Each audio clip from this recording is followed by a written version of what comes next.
At sa iba pang ulat, patuloy na isusulong ng batikang mga awit na si Basil Valdez ang mga awiting Pilipino. Sumikat si Basil noong dekada 60 at patuloy pa rin umaani ng papuri dahil sa kanyang galing at advokasya. Narito ang report ng aming kasamang si Joseph Parafina.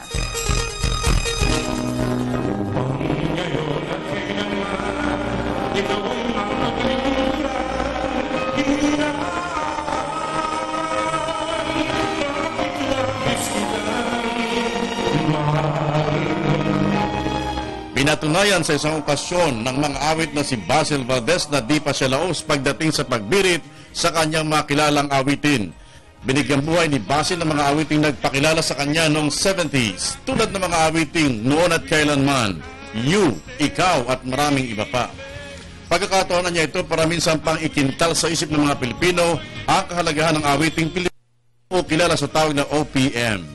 Kadalasan hindi mo inaasahan yung pagtangkilik nila ng musikang Pilipino. Kaya nga, yun nga, parang this is for DOH and DENR. So, gusto magpasalamat na naimbita kami sa ganito. Hindi, napapalaganap ko rin yung musikang Pilipino. Sino mag-aakala na bago pa sila sumikat noong dekada 70, siya pala ay dating folk singer sa iba't ibang club sa Metro Manila. Ikinatutuwa din niya na kahit man lang sa ganitong mga okasyon, ay iniimbitahan pa siya para may palabas ang kanyang galing sa pagkanta na noong 1970s ay tinitilian at halos di tumitigil ang palakpakan.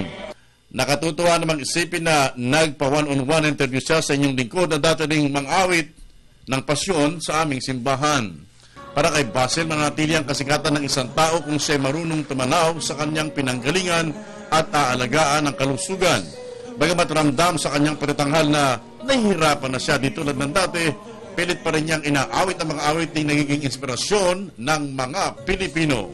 Nabiyayaan naman ako ng Diyos ng boses, so I really have to make use of it.